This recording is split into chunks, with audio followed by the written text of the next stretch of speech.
ಕಾರಣಕ್ಕೆ ಈ ರೀತಿ ಎಲ್ಲ ಹೊರಗಡೆ ಆಗ್ತಿದೆ. ಖಂಡಿತವಾಗ್ಲು. ಯಾಕೆಂದ್ರೆ ಅವ್ರಿಗೆ ಕರೆಕ್ಟ್ ಆಗಿದ್ರೆ ಇದಾಗಕ್ಕೆ ಚಾನ್ಸಸ್ಸೇ ಇಲ್ಲ.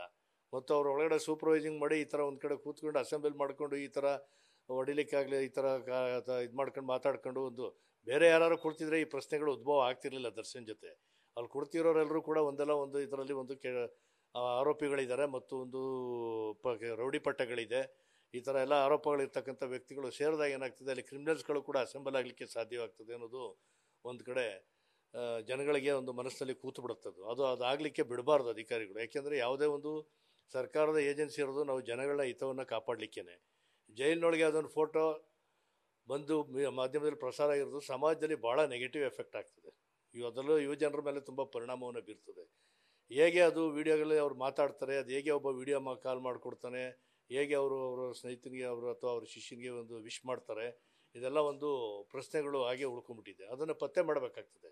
ಏನಾದರೂ ತನಿಖಾಧಿಕಾರಿಗಳು ನೇಮಿಸಿದ್ದಾರೆ, ಹೇಗೆ ಸಾಧ್ಯ ಆಯಿತು, ಯಾರು ವಿಡಿಯೋ ಮಾಡಿದ್ದು, ಮೊಬೈಲ್ ಹೇಗೆ ಬಂತು, ಮೊಬೈಲಲ್ಲಿ ಬಂದಿದ್ದನ್ನು ಅಲ್ಲಿಗೆ ಹೇಗೆ ಹೊರಗಡೆ ಕಳಿಸಿದ್ರು, ಅವರು ಫೇಸ್ಬುಕ್ಕಲ್ಲಿ ಹಾಕೊಂಡು ಅವರೊಂಥರ ಕ್ರೆಡಿಟ್ ತೋರಿಸ್ಕೊಳ್ತಾ ಇದ್ದಾರೆ ಯಾರು ಮಾತನಾಡ್ದಂಥವ್ರು. ಇದೆಲ್ಲವೂ ಕೂಡ ಏನಾಗ್ತದೆ, ಅವ್ರಿಗೆ ವೈಯಕ್ತಿಕವಾಗಿ ಲಾಭ ಇದ್ದರೂ ಕೂಡ ಒಂದು ಮನಸ್ಸಲ್ಲಿ ಒಂದು ಏನೋ ನಾನು ಇಂಥವ್ರ ಜೊತೆ ಮಾತಾಡಿದೆ, ಇಂಥವ್ರ ಜೊತೆ ತೃಪ್ತಿ ಇದೆ ಅಂತ ಅನಿಸಿದ್ರು ಕೂಡ, ಬಟ್ ಅದರ ಪರಿಣಾಮ ತುಂಬ ಸಮಾಜದಲ್ಲಿ ಎಫೆಕ್ಟ್ ಆಗ್ತದೆ. ಮತ್ತು ಅದಲ್ಲದೆ ಏನಾಗ್ತದೆ, ನಾನು ಆಗಲೇ ಹೇಳಿದಾಗೆ ವಿಚಾರಣಾ ಕಾಲದಲ್ಲಿ ಈ ದೋಷಾರೋಪಣೆ ಪಟ್ಟಿ ಸಲ್ಲಿಸಿದ ಮೇಲೆ ನ್ಯಾಯಾಲಯಕ್ಕೆ ಹಾಜರಾಗ್ತಕ್ಕಂಥ ಸಾಕ್ಷಿಗಳೇನಿದ್ದಾರೆ ಸಾಕ್ಷಿಗಳ ಮೇಲೆ ವ್ಯತಿರಿಕ್ತ ಪರಿಣಾಮ ಬೀರೋ ಸಾಧ್ಯತೆ ಖಂಡಿತ ಇರ್ತದೆ. ಸರ್, ಈಗ ಈ ಸುತ್ತ ಕೂತಿದ್ರಲ್ಲ ಸರ್ ಅವ್ರ ಜೊತೆ, ಅವರೆಲ್ಲ ಅಪರಾಧ ಹಿನ್ನೆಲೆ ಕೃತ್ಯ ಉಳ್ಳವರು.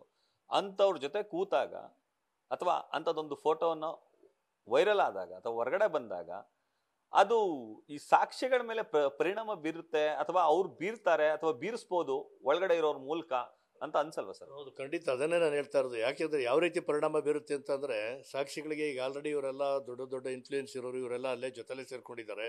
ನಾಳೆ ಇವ್ರ ವಿರುದ್ಧ ನಾವು ಸಾಕ್ಷಿ ಹೇಳಿದಾಗ ನಮ್ಮ ಮೇಲೆ ಇವರು ಬಂದು ವೈಯಕ್ತಿಕವಾಗಿ ಏನಾದ್ರು ನಮಗೆ ತೊಂದರೆ ಉಂಟು ಮಾಡಬಹುದು ಅನ್ನೋ ಒಂದು ಭಾವನೆಯಿಂದ ಅದು ಖಂಡಿತ ಸಾಕ್ಷಿಗಳ ಮೇಲೆ ಪರಿಣಾಮ ಬೀರುತ್ತೆ.